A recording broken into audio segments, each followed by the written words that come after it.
The autumn evening air felt cool against Marcus Webb's face as he walked up the stone steps of the mansion. He stopped for a moment and looked at the tall building in front of him. Warm yellow light poured out from every window. He could hear laughter and music coming from inside. Marcus looked down at his brown suit. It was clean and pressed, but it was old. He had bought it 7 years ago when he started teaching at Lincoln Elementary School. Marcus took a deep breath and knocked on the large wooden door. A man in a black suit and white gloves opened it immediately. The man looked Marcus up and down with cold eyes. "Good evening, sir. May I help you?" the man asked in a voice that suggested Marcus might be at the wrong house. "I'm Marcus Webb. Robert Harrison invited me to dinner," Marcus said quietly. The man's expression changed just a little. "Ah, yes, Mr. Webb, please come in. Mr. Harrison mentioned you might be coming." Marcus stepped into the entrance hall. His shoes made soft sounds on the marble floor. A massive crystal chandelier hung from the ceiling high above. Oil paintings in gold frames covered the walls. Marcus had grown up in a house with 3 small rooms and a leaking roof. This place felt like a different world. "Marcus, you made it." A tall man with gray hair at his temples came striding across the hall. Robert Harrison had been Marcus's roommate in college 20 years ago. Now Robert owned 3 factories and lived in this mansion on the Upper East Side of Manhattan. "Hello, Robert. Thank you for inviting me," Marcus said as they shook hands. "I'm so glad you could come. It's been too long, my friend. Come, let me introduce you to everyone." Robert put his hand on Marcus's shoulder and guided him toward the drawing room. The drawing room was filled with people holding crystal glasses of wine and champagne. The women wore evening gowns made of silk and satin in deep colors like emerald green and ruby red. Diamonds sparkled at their throats and wrists. The men wore expensive black dinner jackets. Marcus felt like a gray mouse that had wandered into a gathering of peacocks.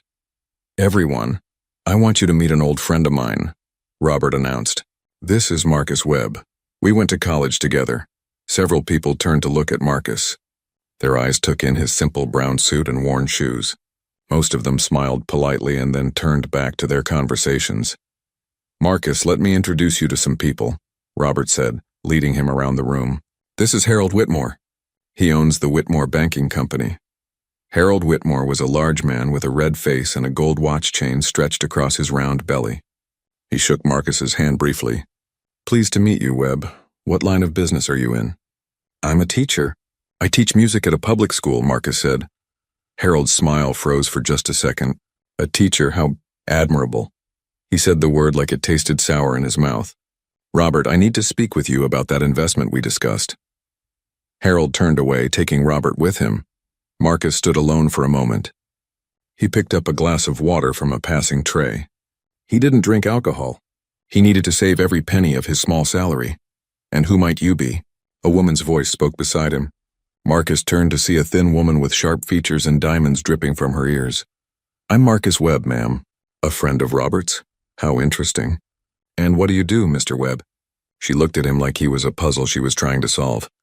"I teach music to children." "Oh." The woman's interest died instantly in her eyes. "How nice." She spotted someone across the room and hurried away without another word. Marcus moved to the side of the room near a tall window. He stood there and watched the other guests. They talked about their businesses, their vacation homes in Newport, their trips to Europe. They spoke about money the way Marcus spoke about music, like it was the most natural thing in the world. "Ladies and gentlemen," Robert called out, "we have a special treat tonight. My good friend Vincent Hartley has agreed to play for us." The crowd made sounds of excitement and approval. They moved toward the far end of the drawing room where a beautiful grand piano sat near the fireplace. The piano was black and glossy. Its surface reflected the light from the chandelier like dark water. A man stood up from one of the chairs. He was about 40 years old with dark hair swept back from his forehead. He wore a perfectly tailored dinner jacket. He walked to the piano with the confidence of someone who knew everyone was watching him and enjoyed it. Vincent Hartley was famous. Marcus had read about him in the newspapers. Hartley had performed at Carnegie Hall. He had played for presidents and kings. He had studied at the finest music schools in Europe. Vincent sat at the piano and adjusted the bench. He flexed his fingers once, then placed them on the keys. The room fell completely silent. Then Vincent began to play. The music that came from the piano was extraordinary. Vincent's fingers moved across the keys with perfect precision. He was playing a piece by Chopin, one of the nocturnes. Every note was exactly right. His technique was flawless. The music rose and fell like waves on the ocean. Marcus closed his eyes and listened. He could hear the skill in Vincent's playing. The man had spent thousands of hours practicing. But something was missing. The notes were perfect, but they felt empty somehow. They were beautiful sounds, but they didn't touch the deep place in Marcus's heart where music truly lived. The piece ended. The room exploded with applause. People were actually standing up and clapping. Some of the women wiped tears from their eyes, though Marcus suspected the tears were more about the performance they thought they should be seeing, rather than what they actually felt. Magnificent, Harold Whitmore shouted. Simply magnificent. Vincent stood and bowed. He was smiling, but his eyes moved across the crowd, measuring their reactions, feeding on their praise. Vincent, you must play something else, one of the women begged. Perhaps after dinner. Vincent said smoothly, I wouldn't want the food to get cold. Everyone laughed as if he had said something incredibly clever. They moved toward the dining room, still talking about Vincent's performance. Marcus found himself seated at the long dining table between a woman who owned an art gallery and a man who never bothered to introduce himself. The meal was served on china plates so thin Marcus was afraid to put his fork down too hard. There were 7 courses. Marcus had trouble keeping track of which fork and spoon to use for which dish. The conversation at dinner centered on money, travel, and social events. The man next to Marcus talked about his new automobile. The art gallery owner discussed a painting she had just bought for $10,000. Marcus thought about his yearly salary. It was less than half that amount. And what about you, Mr. Webb? The art gallery owner finally asked him. What have you been occupying yourself with? I've been working on a new curriculum for my students, Marcus said. I'm trying to help them understand music theory in a way that makes sense to children. How practical, she said in a tone that suggested practical things bored her. Tell me, Webb, Harold Whitmore said from across the table, his voice loud enough for everyone to hear. Do you actually make a living as a teacher? I mean, it can't pay very well, can it? The table grew quiet. Several people looked at Marcus with curiosity. Others looked embarrassed by Harold's rudeness. I make enough to support myself, Marcus said calmly. And I have the satisfaction of helping children discover music. Yes, very noble, I'm sure, Harold said, waving his hand. But surely you must have considered a more lucrative profession. After all, they say those who can't do, teach. He laughed at his own joke. A few others around the table chuckled nervously. Marcus felt heat rise in his face, but he kept his voice steady. I teach because I believe every child deserves to know the joy of music, regardless of whether their parents can afford private lessons. Hear, hear, Robert said quickly, raising his glass. Marcus was one of the most talented pianists at our college, you know. He won several competitions, really? Vincent Hartley spoke for the first time since they had sat down. He was seated at the head of the table as the guest of honor. You play piano, Mr. Webb? I used to play more when I was younger, Marcus said quietly. Oh, you must play something for us after dinner, one of the women said. We would love to hear you. Marcus saw several people exchange glances. Some of them were trying not to smile. The idea of the shabby schoolteacher playing piano after Vincent Hartley's brilliant performance seemed to amuse them. Oh, I don't think, Marcus began. Nonsense, Robert said. Marcus, you have to play. It's been years since I heard you. I insist. Yes, please do, Vincent said. There was something in his tone, a hint of condescension like a master craftsman agreeing to watch an amateur attempt his craft. I would be honored to hear you play. Perhaps after I perform my next piece you could try the piano. It's a wonderful instrument. Very forgiving, even for someone who hasn't played seriously in a while. The insult was wrapped in polite words, but everyone heard it. Several people had to cover their mouths to hide their smiles. Marcus looked at Vincent Hartley's confident face. He looked at Harold Whitmore's mocking expression. He looked at all the wealthy, privileged people around the table who had never struggled for anything in their lives. Thank you, Marcus said quietly. I would be happy to play something. After dinner, everyone returned to the drawing room. Servants brought coffee and small glasses of brandy. The mood was relaxed and pleasant. Everyone was looking forward to more entertainment. Vincent returned to the piano. This time he played a piece by Liszt, something technical and showy. His hands flew across the keys. The music was fast and loud and impressive. When he finished, the applause was even louder than before. "Bravo!" people shouted. "Encore!" Vincent stood and bowed again. Then he turned to where Marcus stood near the back of the room. "Mr. Webb, the piano is yours. Please show us what you can do." All eyes turned to Marcus. He saw amusement in many of them. They expected to be politely bored by a school teacher's clumsy playing. It would be something to laugh about later after Marcus left. Marcus walked slowly to the piano. His heart was beating fast, but his face remained calm. He had learned long ago not to show his feelings. When you grew up poor, when you worked in factories, when you taught children who mocked you for trying to bring beauty into their hard lives, you learned to keep your face quiet. He sat down at the piano bench. The seat was still warm from Vincent Hartley's body. Marcus adjusted it slightly. He placed his worn shoes on the pedals. He looked at the keys. They were ivory and ebony, smooth from years of playing. This piano probably cost more than Marcus would earn in 10 years of teaching. Behind him, he heard whispers and quiet laughter. Someone coughed. Someone else said something too soft to hear, and several people chuckled. Marcus placed his hands on the keys. His fingers were not soft like Vincent Hartley's. They were marked by years of manual labor from his time in the factories. His nails were clean but short. He wore no rings. His hands looked like the hands of a working man, not a concert pianist. "Take your time, Mr. Webb," Vincent Hartley said from somewhere behind him. "There's no pressure. Just play whatever you're comfortable with." More quiet laughter. They thought this would be amusing. They thought the poor school teacher would embarrass himself.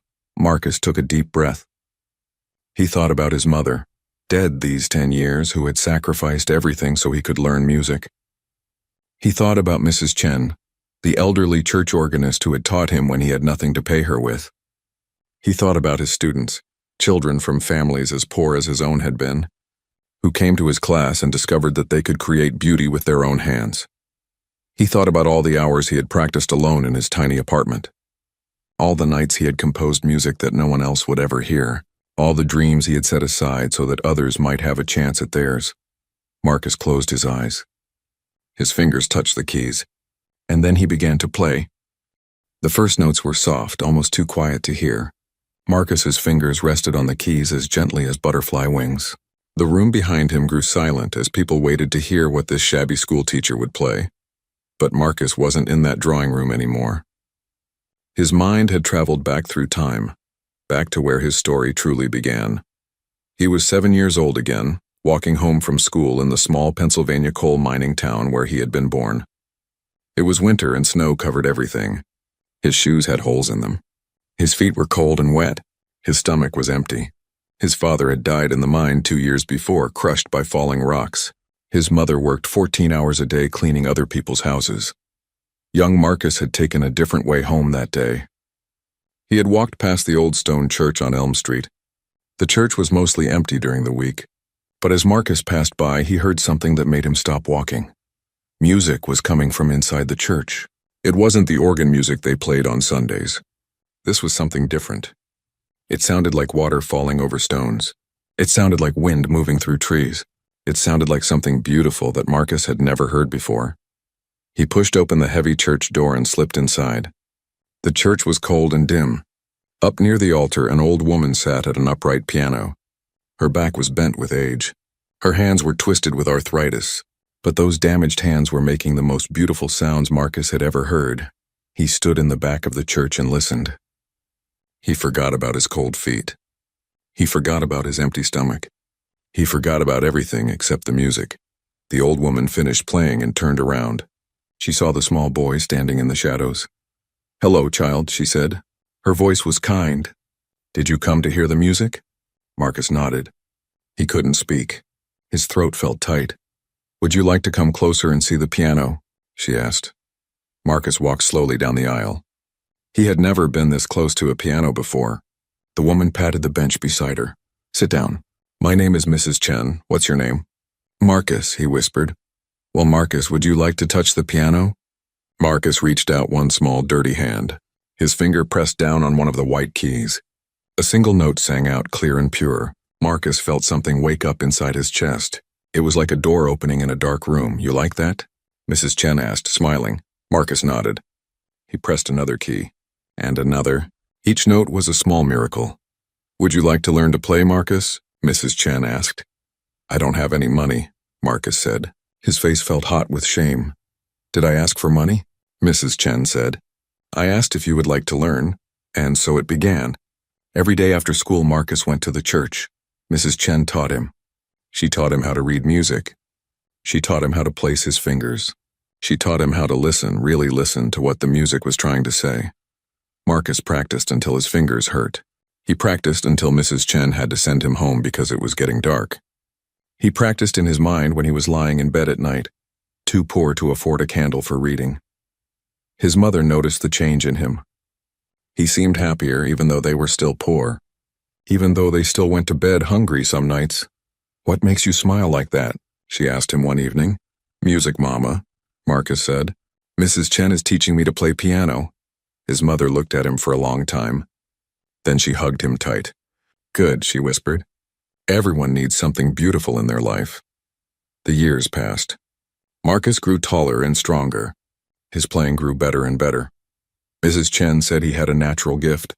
She said she had never taught anyone who learned so quickly or who understood music so deeply. When Marcus was 16, Mrs. Chen called him to the church for a special meeting. Her hands were shaking more than usual. Her breath came in short gasps. She was getting old. Marcus, she said, I have something to tell you. I have been talking to people. There is a music school in Philadelphia, a conservatory. They give scholarships to talented students who cannot afford to pay. I sent them recordings of your playing. They want you to come for an audition. Marcus couldn't breathe. A conservatory. A real music school. It seemed impossible. I can't go, he said finally. Mama needs me. I have to work. Your mother and I have already discussed this, Mrs. Chen said firmly. She wants you to go. She insists on it. 2 months later, Marcus took a train to Philadelphia. He had never been in a city before. The building seemed impossibly tall. The streets were filled with more people than lived in his entire town. The conservatory was a beautiful building with tall windows and polished wooden floors. Marcus auditioned in a room with perfect acoustics. He played 3 pieces. When he finished, the judges were silent for a long moment. Young man, one of them finally said, we would be honored to offer you a full scholarship. Marcus had cried that night in the small boarding house where he was staying. He had cried with joy and relief and gratitude. He started at the conservatory that fall. He was 18 years old.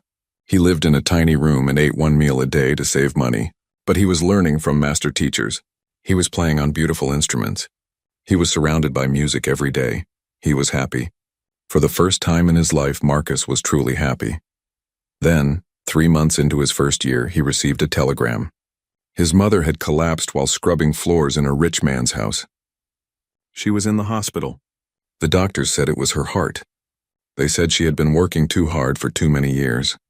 They said there was nothing they could do. Marcus took the train home. He sat by his mother's bed in the charity ward of the hospital. Her face was gray. Her breathing was shallow. You should be in school, she whispered. Mrs. Chen told me you're doing wonderfully. I'm where I need to be, Mama, Marcus said, holding her hand. Promise me something, his mother said. Her grip on his hand was weak. Promise me you won't give up your music. Promise me. I promise, Mama. But she knew he was lying. She knew her son. Marcus, she said, and her voice was stronger now. You listen to me. I didn't clean those houses so you could come back here and work in the mines. I didn't sacrifice so you could give up your dreams. But Mama, who will pay for the hospital? Who will pay for... He couldn't finish. Who would pay for her funeral? His mother closed her eyes. I'm so tired, baby. So tired. She died 2 days later. She was 43 years old. She had worked herself to death so her son could have a better life. Marcus left the conservatory.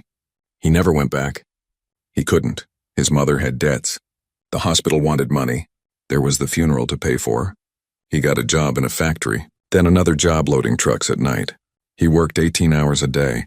He worked until he paid every debt his mother had left behind, but he kept his promise to her. He never gave up his music. In the few hours he wasn't working, he went to the church. The old piano was still there. Mrs. Chen was too sick to play anymore, but she came and sat in the pews and listened to Marcus practice. You're getting better, she would say. Even without the fancy school, you're getting better. Marcus practiced for 5 years while working his factory jobs.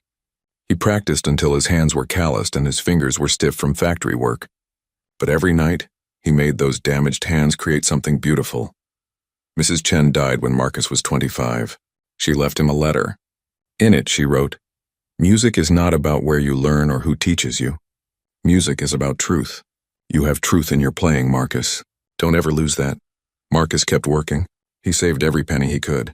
Finally, he had enough money to attend a local college part-time. It took him 6 years to finish his degree. He studied during lunch breaks.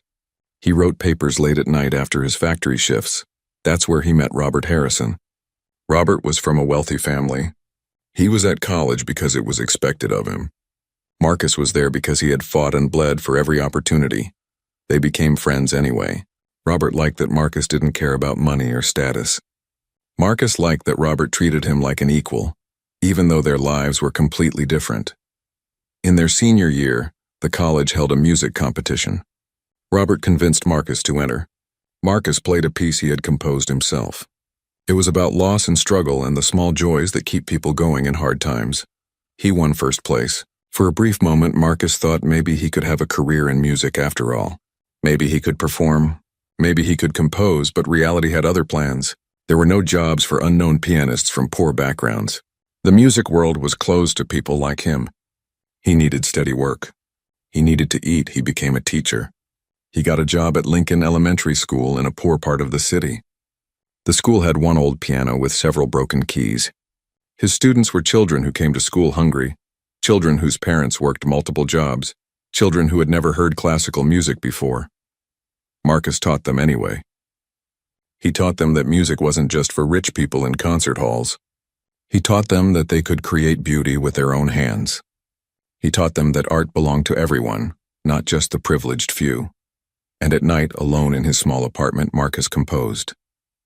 He wrote music about real life, music about factory workers and tired mothers and children who dreamed of better things.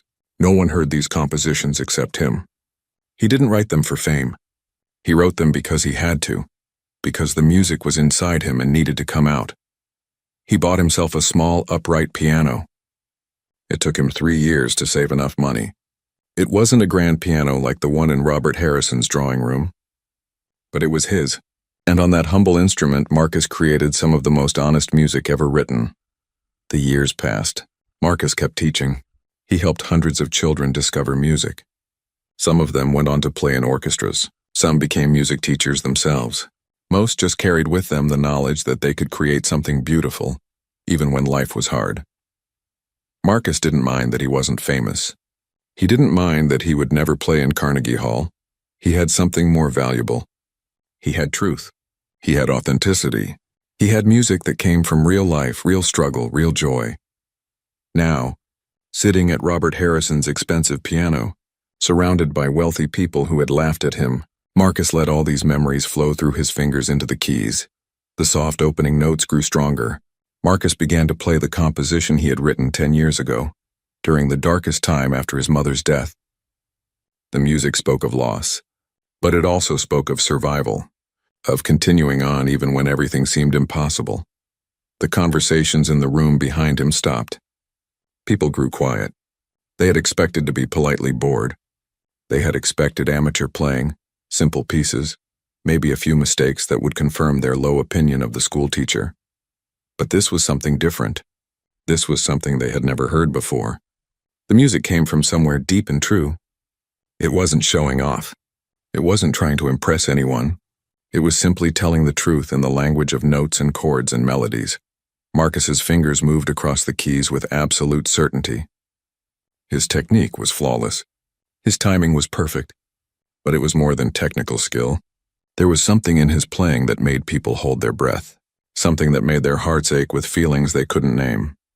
Vincent Hartley had played beautifully. He had demonstrated perfect technique and masterful control, but he had been performing, showing the audience his skill. Marcus wasn't performing. He was sharing something true and painful and beautiful. He was opening his heart and letting everyone see inside. And the people in that drawing room, people who had everything money could buy, suddenly felt like they were seeing something they had never experienced before. They were hearing real music for the first time in their lives. The music continued to fill the drawing room. Marcus's hands moved across the piano keys like they were having a conversation with the instrument.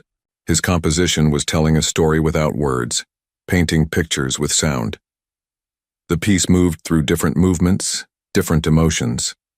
There were parts that sounded like early morning when the world is quiet and full of possibility. There were parts that sounded like the middle of a hard day, when your body aches and you wonder if you can keep going. There were parts that sounded like evening when you finally rest and remember why you kept trying. Behind Marcus, Harold Whitmore stood frozen with his brandy glass halfway to his lips. He had been ready to smirk at the school teachers playing, but the smirk had died on his face within the first 30 seconds. Now he stood completely still listening. Something in the music reminded him of his own father, a man who had built the Whitmore banking company from nothing, working 16-hour days until it killed him. Harold had inherited everything. He had never built anything himself. The music made him remember this, and the memory hurt. The woman who owned the art gallery had tears running down her face. She didn't understand why she was crying. She bought and sold beautiful things every day. But this music touched something in her that $10,000 paintings never had. It reminded her of when she was a young girl and wanted to be a painter herself. Before her parents convinced her that selling art was more practical than making it, Robert Harrison stood near the fireplace, watching his old friend play. He remembered Marcus from college. Back then, Marcus had been thin and tired, working 2 jobs to pay for school. Robert had tried to loan him money several times, but Marcus always refused. Robert had thought Marcus was foolish and proud. Now, listening to this music, Robert realized that Marcus had understood something important. Some things you have to earn yourself. Some struggles make you stronger instead of breaking you. Vincent Hartley had moved closer to the piano. He was standing where he could see Marcus's hands. As a professional pianist, Vincent could recognize extraordinary technique when he saw it. Marcus's fingers were doing things that took decades of practice to master. The difficult passages that would make most pianists slow down and concentrate, Marcus played with ease. His hands flowed across the keys like water finding its path, but it was more than technique that held Vincent's attention. It was the composition itself. Vincent had played thousands of pieces by hundreds of composers. He knew music theory inside and out. He could analyze any piece and tell you exactly how it was constructed. But he had never heard anything like this. The composition was complex, full of unexpected harmonies and rhythms. It broke rules that Vincent had been taught never to break. Yet somehow it worked, more than worked. It was brilliant. It was original. It was real. Vincent felt something uncomfortable stirring in his chest. It felt like jealousy, but it was mixed with something else. Respect, awe, and a strange kind of shame. Vincent had spent his whole life playing other people's music. He played Mozart and Beethoven and Chopin. He played them perfectly. Critics praised his interpretation, his technique, his style. He had played for presidents and kings. He was famous and wealthy, but he had never created anything. He had never composed a single piece of original music. He was an interpreter, not a creator. He was a messenger carrying other people's words, but he had no words of his own. And here was this school teacher, this man in a shabby brown suit, playing something completely original, something true and powerful and moving, something that came from his own heart and mind. The music shifted again. It grew louder and more intense. Marcus's fingers began to move faster. He was building toward something, climbing toward some peak. The notes tumbled over each other like water rushing downhill. His left hand played deep, rolling bass notes that you could feel in your chest. His right hand danced across the high keys, creating melodies that soared above everything else. A young woman near the back of the room gripped her husband's arm. She had studied piano as a girl. Her teacher had told her she had talent, but her parents had said music wasn't a suitable career for a lady. She had married well instead. Now she had everything she was supposed to want.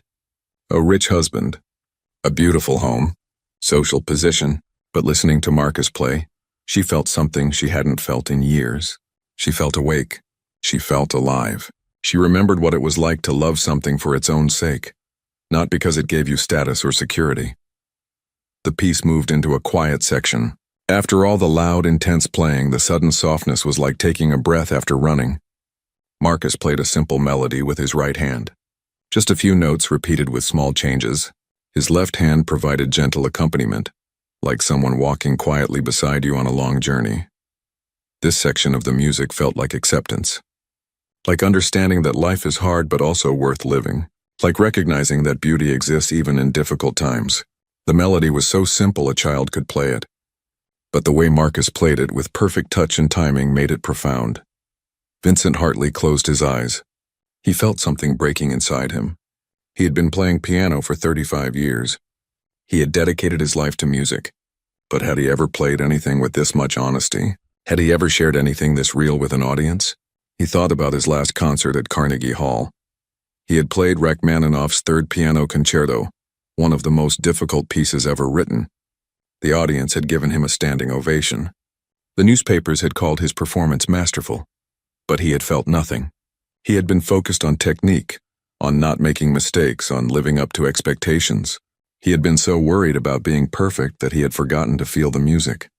Marcus wasn't worried about being perfect. He was simply telling the truth. And the truth was more powerful than any perfect performance could ever be. The quiet section ended. Marcus began to build again, but this time it was different. This time the music was climbing towards something hopeful. The notes became brighter. The rhythms became more energetic. It sounded like morning after a long night. It sounded like spring after a hard winter. It sounded like the human spirit refusing to give up. Marcus's hands flew across the keys. Sweat beaded on his forehead. His breathing grew deeper. He was pouring everything he had into this performance. Every sacrifice he had made. Every student he had helped. Every night he had practiced alone. Every dream he had given up and every dream he had kept. All of it flowed through his fingers into the music. The technical difficulty of what he was playing was extraordinary. There were passages that required both hands to cross over each other multiple times. There were chords that spread across more than an octave, requiring large, strong hands to play them properly. There were runs that climbed from the lowest notes to the highest and back again at incredible speed. Vincent Hartley watched with a musician's eye. He knew how hard these things were to play. He had practiced similar passages for hours every day for years. But Marcus made it look effortless. His hands seemed to know exactly where to go without conscious thought. The music built higher and higher. It was like climbing a mountain. Each new section pushed further, reached higher, demanded more. The sound filled the entire room. It seemed too big to be coming from just one instrument, just one man. Marcus's face was intense with concentration, but there was also something like joy in his expression. This was what he was made to do. This was his purpose, not performing for rich people in drawing rooms, not seeking fame or recognition, but creating truth through music and sharing it with whoever would listen. The climax came suddenly. Marcus's hands came down on the keys with tremendous force, creating a massive chord that seemed to shake the walls. Then another chord, even bigger. Then another. The music was enormous now, filling every space, demanding to be heard. And then, just as suddenly, it became soft again. The final notes were quiet and gentle. They floated in the air like feathers falling to the ground. Marcus played the last chord so softly you could barely hear it. His hands lifted from the keys. The final note sang out in the silence, then slowly faded away. Marcus sat still at the piano, his hands resting in his lap. His chest moved as he breathed deeply. His eyes were closed. For a moment, he had forgotten where he was. He had been lost in the music, in the story he was telling. The room was completely silent. No one moved. No one breathed. They were all caught in the spell of what they had just heard. The silence stretched on. 5 seconds. 10 seconds. 15. It felt like the world had stopped turning. Then Vincent Hartley began to clap. He wasn't clapping politely like people do at social functions. He was clapping hard with all his strength. His face was pale. His eyes were bright with unshed tears. The sound of his applause broke the spell. Suddenly, everyone was clapping. Not just clapping. They were standing up. The whole room rose to its feet. The applause was thunderous. Some people were crying openly. Others were shaking their heads in disbelief. "Bravo!" someone shouted. "Bravo!" Others took up the cry. "Bravo! Bravo!" Harold Whitmore was clapping so hard his hands hurt. His face was red. He was thinking about all the cutting remarks he had made at dinner. He felt small and ashamed. The art gallery owner couldn't stop crying. She was clapping and crying at the same time. She hadn't felt this moved since she was a child listening to her grandmother sing old folk songs in the kitchen. Robert Harrison had tears running down his face. He had known Marcus was talented in college. But this was something beyond talent. This was genius. And he had let his friend disappear from his life, assuming that Marcus's choice to teach meant he had given up on music. Robert realized now how wrong he had been. Marcus opened his eyes. He seemed surprised by the applause. He stood up from the piano bench and turned to face the room. He looked uncomfortable with all the attention. He gave a small, awkward bow. But the applause didn't stop. It went on and on. People were calling out to him, "Encore! Play something else. That was incredible." Vincent Hartley pushed through the crowd. He walked right up to Marcus. His face was serious, almost stern. For a moment, Marcus thought the famous pianist was angry with him. Then Vincent held out his hand. "Mr. Webb," he said, and his voice was shaking slightly. "That was the most extraordinary piece of music I have ever heard. Who composed it?" Marcus shook Vincent's hand. "I did," he said quietly. Vincent's eyes widened. "You wrote that?" Marcus nodded. "My God," Vincent said softly. He looked at Marcus like he was seeing him for the first time. Not a shabby school teacher, not someone to be condescended to, but a true artist, a real composer. "How long ago did you write it?"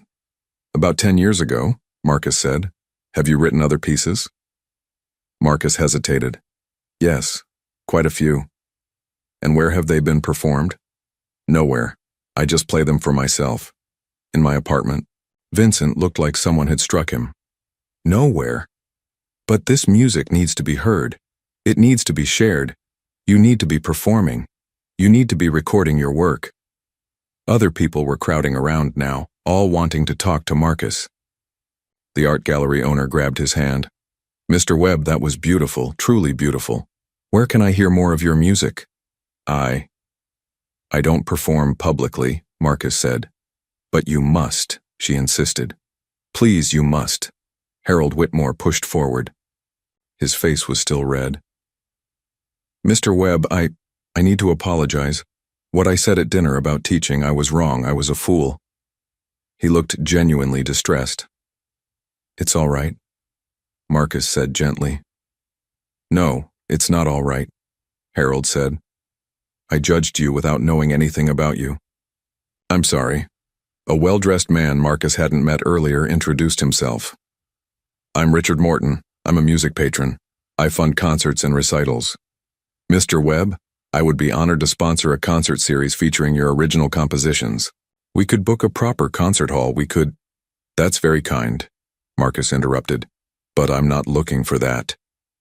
Everyone started talking at once, offering suggestions, making plans. But Marcus just shook his head and smiled. They didn't understand.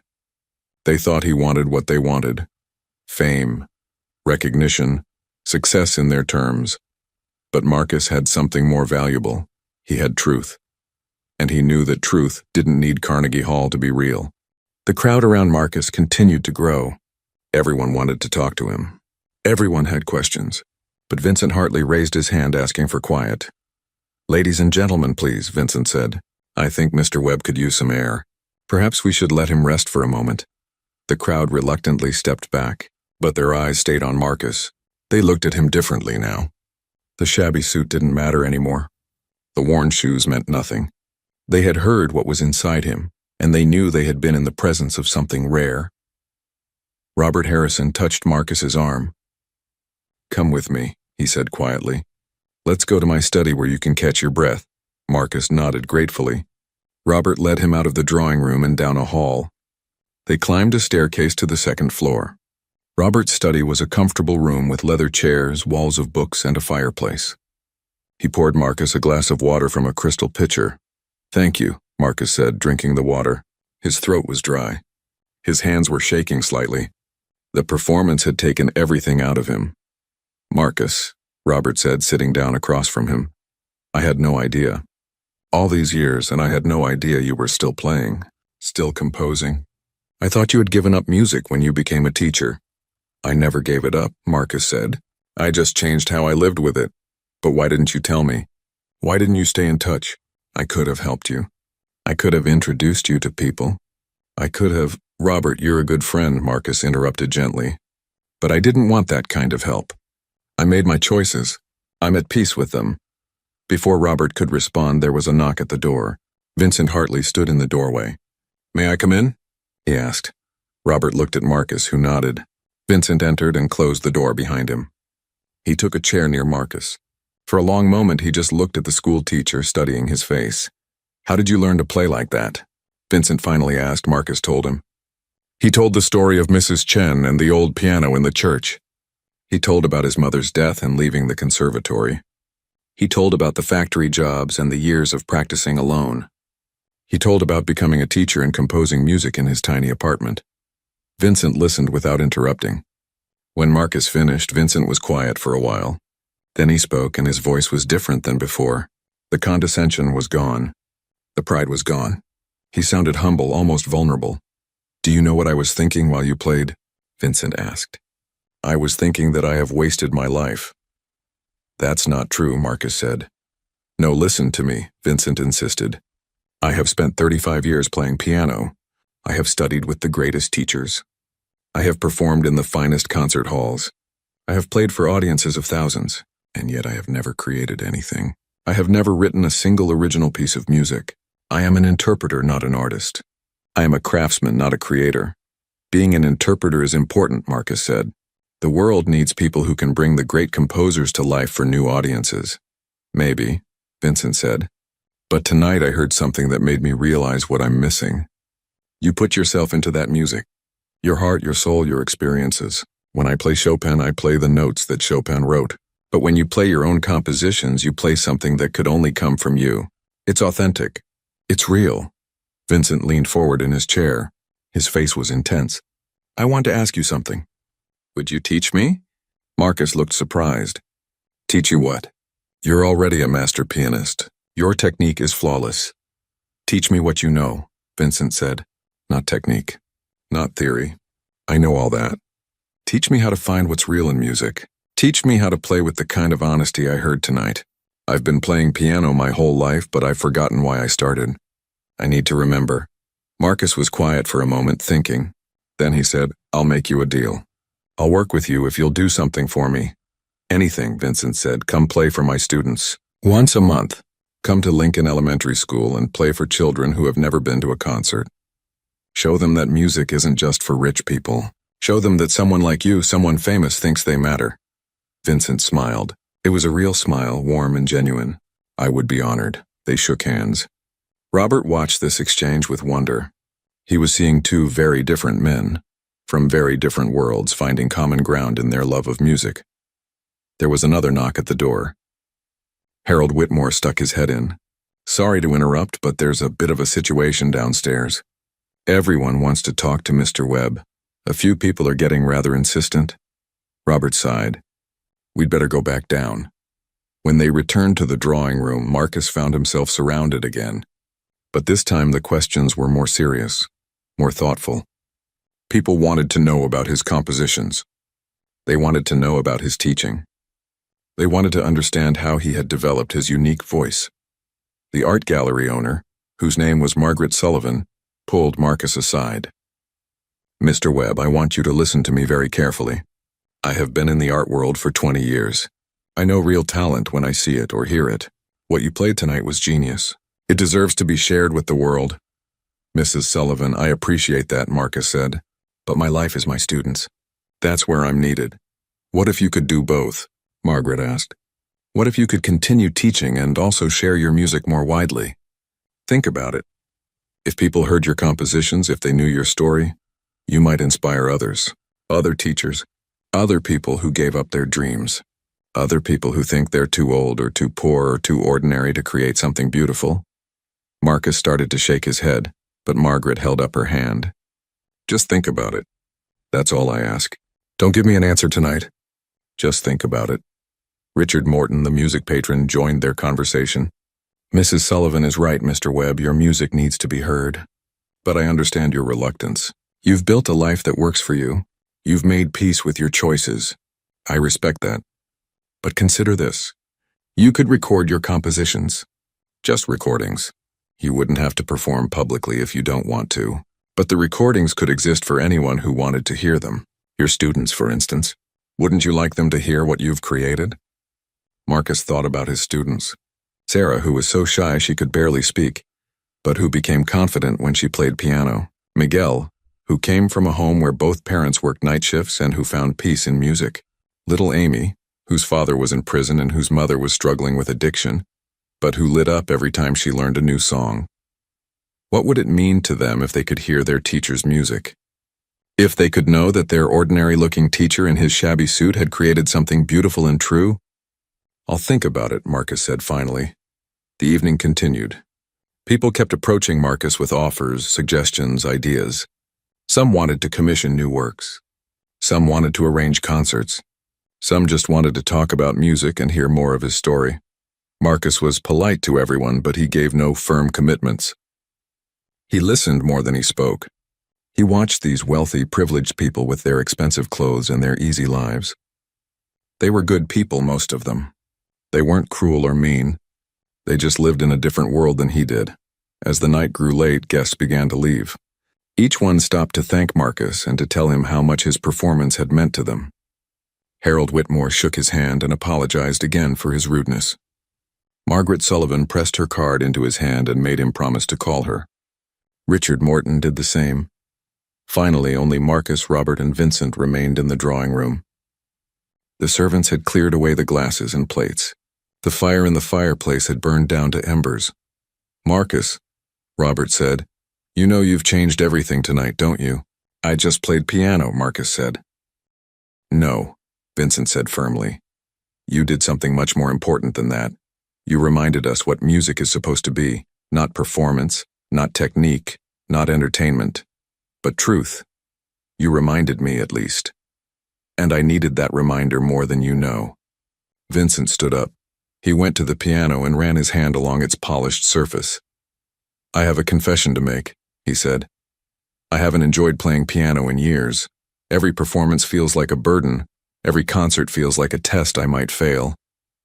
I'm always worried about reviews, about what critics will say, about maintaining my reputation. I've forgotten how to simply love the music." He turned to look at Marcus. "When I watched you play tonight, you weren't worried about any of that. You weren't trying to impress anyone. You were just sharing something true, and it was more powerful than any performance I've ever seen, including my own." "You're too hard on yourself," Marcus said.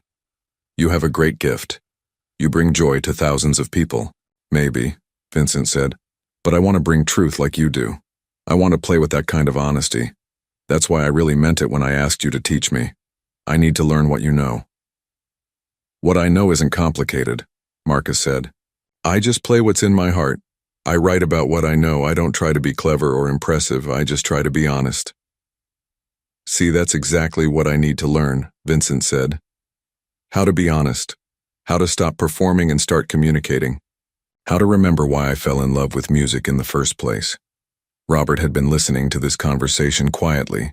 Now he spoke up. "Marcus, Vincent is right. What you have is special. It's not just talent. It's perspective. It's wisdom earned through struggle. People need to hear what you have to say, both through your music and through your teaching." "I teach every day," Marcus reminded him. 30 children in my classroom. That's my audience." "What if it could be more?" Robert asked. "What if you could influence not just your students but other teachers? What if your music could inspire others to keep creating, even when the world tells them they're not good enough?" Marcus was tired. The evening had been overwhelming. He had come to his friend's house expecting to feel out of place and uncomfortable. He had been mocked and dismissed. Then he had played piano and somehow everything had changed, but he wasn't sure he wanted things to change. His life was simple. He taught his students, he played his piano, he wrote his music. It was enough, wasn't it?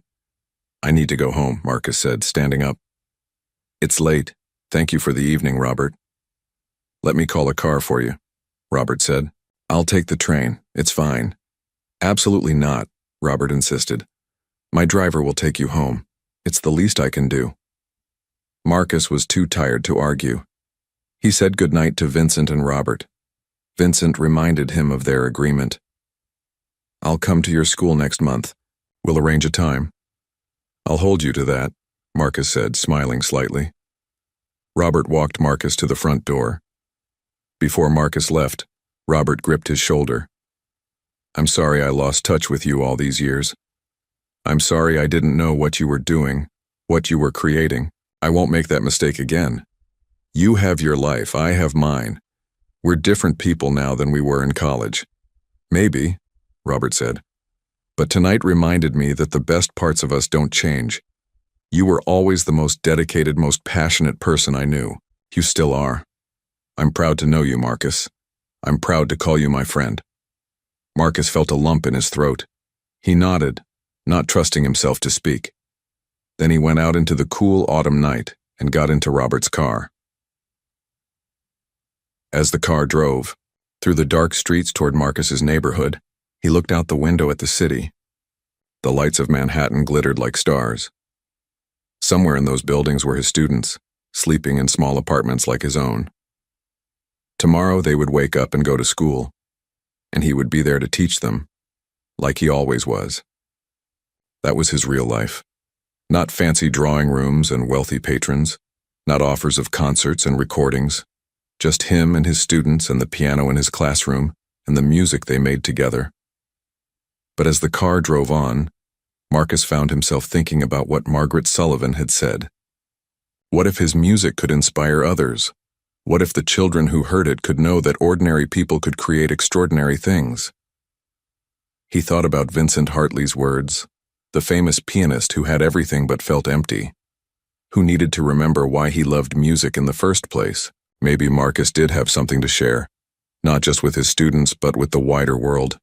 Not fame, not fortune, but truth. The truth that art belongs to everyone, that beauty can be created anywhere, that sacrifice and struggle can produce something real and lasting. He didn't know what he would do, but for the first time in many years, Marcus Webb allowed himself to wonder if his small, quiet life might have the potential to touch more people than just the 30 children in his classroom. The car dropped Marcus off in front of his building. It was a modest apartment building in a working-class neighborhood. The paint was peeling. The front steps were cracked. But the rent was cheap, and that was what mattered. Marcus climbed the 3 flights of stairs to his apartment. His legs were tired. His mind was full of the evening's events. He unlocked his door and went inside. The apartment was small. One room that served as bedroom, living room, and study. A tiny kitchen. A bathroom with old fixtures. But it was clean and it was his. And most importantly, it held his piano. The upright piano stood against one wall. It wasn't beautiful like Robert's grand piano. The wood was scratched. Some of the ivory was chipped. One of the legs wobbled slightly. But Marcus had saved for 3 years to buy it. He had carried it up the stairs himself with the help of 2 neighbors.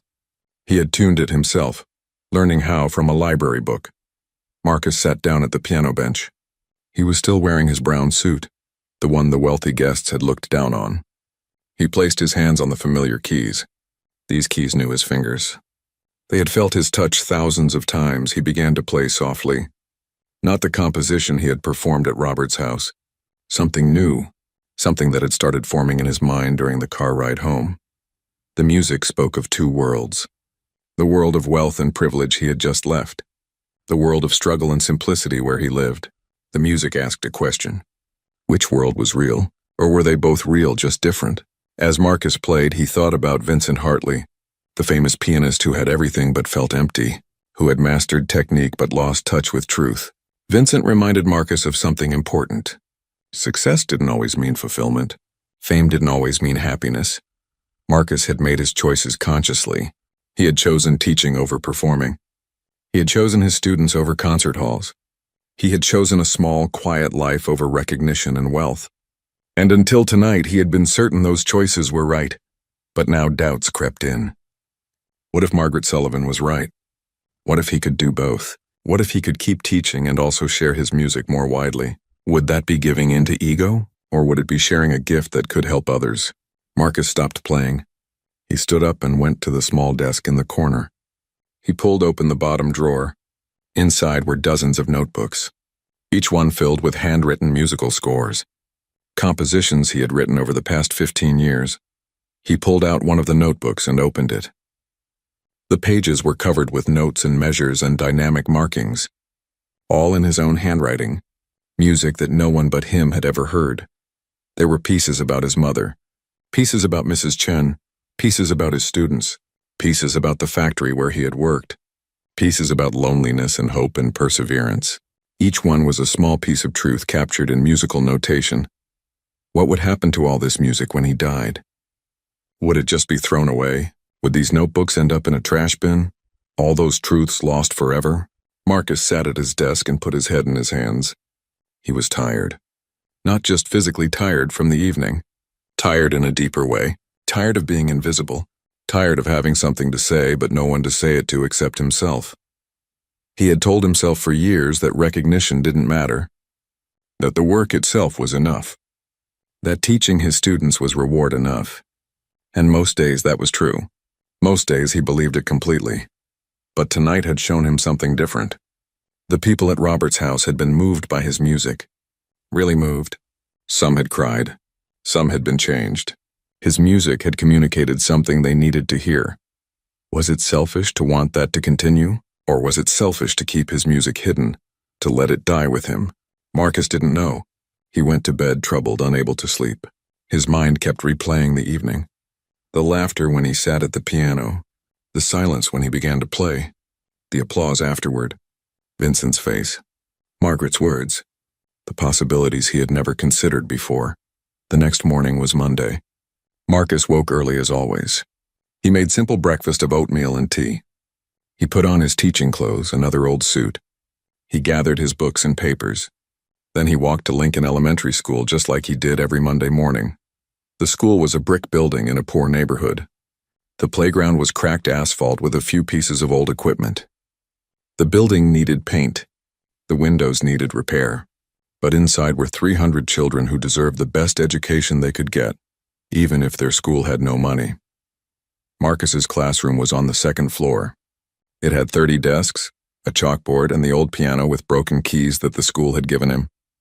On the walls were posters about famous composers and pictures his students had drawn of musical instruments. His students began arriving at 8 o'clock.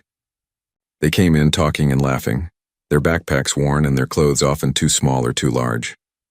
Many of them came from homes where English wasn't the first language. Many of them had parents who worked 2 or 3 jobs. These children faced challenges Marcus's wealthy hosts from the previous night could never imagine.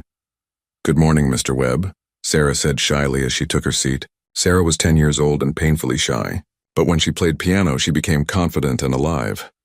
"Good morning, Sarah," Marcus said warmly. More students filed in. Miguel, whose parents worked night shifts at a hospital. Amy, who lived with her grandmother because her mother was in rehab.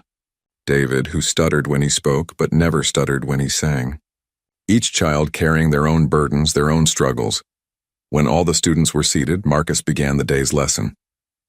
They were learning about rhythm and time signatures. He wrote examples on the board. He clapped patterns and had the students clap them back. He played simple pieces on the old piano to demonstrate. The students listened and learned. Some of them struggled. Some of them grasped the concepts quickly. Marcus was patient with all of them. He never made anyone feel stupid for not understanding. He never showed favoritism to the talented ones. During the lunch break, Marcus sat at his desk and ate the sandwich he had brought from home. He thought about Robert's mansion and the 7-course dinner on china plates. He thought about the contrast between that world and this one. Which was more important? Teaching 30 children who might never become musicians? Or composing music that could reach thousands? The answer seemed obvious when he looked at his students. These children needed him. They had no one else to teach them about music. If he left to pursue concerts and recordings, who would teach them? Would the school even replace him? Or would they just cancel the music program to save money? But then he thought about Vincent Hartley coming to play for his students. The famous pianist was coming here to this underfunded school because Marcus had asked him to. That would never have happened without last night's performance. What else might be possible if Marcus shared his music more widely? Maybe he could draw attention to schools like this one. Maybe he could inspire other teachers who were struggling. Maybe he could show people that art and beauty weren't just for the wealthy. After school ended, Marcus stayed late as he often did. He helped Miguel practice a piece he was struggling with. He listened to Sarah play a song she had learned on her own. He fixed the squeaky pedal on the classroom piano. When the last student left, Marcus sat alone at the old piano. He played quietly, thinking. The piano sounded thin compared to Robert's magnificent grand piano. But it was still a piano. It still made music. Beauty didn't require expensive instruments. It required honest hearts. 3 weeks passed. Marcus continued his normal routine, teaching during the day, composing at night. The evening at Robert's mansion began to feel like a dream. Maybe nothing would come of it. Maybe everyone would forget about the school teacher who played piano. But then Vincent Hartley showed up. True to his word, Vincent arrived at Lincoln Elementary School on a Tuesday afternoon. He came in a simple car, not a limousine. He wore ordinary clothes, not a tuxedo. He carried his own bag. The students stared at him with wide eyes when Marcus introduced him. "This is Mr. Hartley. He's a professional pianist. He's going to play for us today." Vincent sat at the old piano with the broken keys. He didn't complain about the instrument. He didn't compare it unfavorably to the concert grands he usually played. He just smiled at the children and began to play. He played pieces they could understand. Simple, beautiful melodies. Between pieces, he talked to them. He told them about learning piano as a boy. He told them about his first teacher. He told them it was okay to make mistakes, that mistakes were part of learning. The children were mesmerized. When Vincent finished, they clapped enthusiastically. Sarah raised her hand shyly. "Yes?" Vincent said kindly. "Can anyone learn to play like you?" Sarah asked. "Anyone who practices and doesn't give up," Vincent said. "I wasn't born knowing how to play. I had to learn, just like you're learning. And I still practice every day." After the children left, Vincent stayed to talk with Marcus. They sat at the old piano together. "Thank you for coming," Marcus said. "This meant a lot to them." "Thank you for inviting me," Vincent said. "I needed this. I needed to remember why music matters. These children, they listened with their whole hearts. When I play in concert halls, people are often thinking about other things, checking the program, worrying about what to say at intermission. But these children just listened. Really listened. They've never had a real concert before," Marcus said. "Most of them have never even been out of this neighborhood." Vincent was quiet for a moment. Then he said, "I've been thinking about our conversation, about learning to play with honesty. Will you still work with me?" "Of course," Marcus said. "Good, because I need to change. I need to find what you have, that connection to truth." They arranged to meet once a week. Vincent would come to Marcus's apartment in the evening. Marcus would play his compositions and they would talk about music, about truth, about what it meant to communicate something real rather than just performing notes on a page. The weeks turned into months. Vincent kept coming to Marcus's apartment. They talked for hours about music and life. Vincent gradually began to play differently. His performances became less perfect but more moving. His playing began to have depth it had lacked before. Meanwhile, word spread about Marcus. Margaret Sullivan had connections in the music world. She talked about the school teacher who composed extraordinary music. She arranged for a few music professors to visit Marcus. They listened to his compositions. They agreed with Margaret. This was something special. Richard Morton kept his word too. He arranged for Marcus's compositions to be recorded. Professional musicians played them in a small studio. Marcus supervised but didn't perform himself. He was too busy teaching. When the recordings were released, they didn't become bestsellers. Classical music rarely does. But they found an audience. Teachers bought them. Musicians listened to them. Music students studied them. People who had given up on their dreams heard them and felt inspired to try again. Marcus's life didn't change dramatically. He still taught at Lincoln Elementary School. He still lived in his small apartment. He still practiced on his upright piano with the scratched wood and chipped ivory. But now his music existed in the world. Now other people could hear what he had to say. Now his truth was available to anyone who wanted to listen. Vincent Hartley changed too. He began programming more diverse music in his concerts. He started commissioning new works from unknown composers. He spoke publicly about the importance of authenticity in music. He credited Marcus with helping him remember what really mattered. Robert Harrison stayed in touch with Marcus this time. They had dinner once a month, alternating between Robert's mansion and simple restaurants near Marcus's apartment. Their friendship deepened. Robert learned not to measure worth by money or status. Marcus learned that wealthy people could have struggles too, just different ones. Years passed. Marcus continued teaching. His students grew up and moved on. Some became musicians. Most didn't. But all of them carried with them the knowledge that beauty was possible, even in difficult circumstances. All of them knew that one ordinary-looking teacher had believed in them enough to share the gift of music. More of Marcus's compositions were recorded. Small concerts were arranged. Marcus attended a few but never performed himself. He was content to let others play his music. His job was creating and teaching. Performing was for others. One evening, 10 years after that night at Robert's mansion, Marcus sat at his old piano. He was 52 years old now. His hair was graying. His hands had a few age spots. But they still moved surely across the keys. He was composing a new piece. This one was about gratitude. About the unexpected ways life unfolds. About staying true to yourself while remaining open to possibilities. Marcus thought about the path his life had taken. If someone had told that 7-year-old boy in the cold church that this is where he would end up, would he have believed it? Probably not. Life had been harder than anyone should have to endure. But it had also been richer than he could have imagined. He had never become famous. He would never be written about in history books. He would never play for presidents or kings like Vincent Hartley had. But he had done something perhaps more important. He had stayed true to his art. He had helped hundreds of children. He had created music that spoke truth. He had lived with integrity. The new composition was coming together beautifully. Marcus played through what he had written so far. Yes, this was right. This captured what he wanted to say. There was a knock at his door. Marcus looked up, surprised. He wasn't expecting visitors. He went to the door and opened it. Sarah stood there. She was 20 years old now, a student at the music conservatory. The same conservatory Marcus had attended briefly all those years ago. Sarah had earned a full scholarship. She was studying piano performance. "Mr. Webb," Sarah said, smiling. "I hope I'm not interrupting. I wanted to tell you something." "Come in, Sarah," Marcus said. "You're never interrupting." Sarah came in and looked around the familiar small apartment. She had been here many times over the years. "I just found out," she said, her voice excited. "I won the regional piano competition. I'm going to perform at the Symphony Hall next month." Marcus felt his throat tighten with emotion. "Sarah, that's wonderful. I'm so proud of you." "I wouldn't be here without you," Sarah said. "When I was that shy little girl in your class, you made me believe I could do this. You showed me that ordinary people could create extraordinary things. You were the first person who ever believed in me." Marcus hugged her.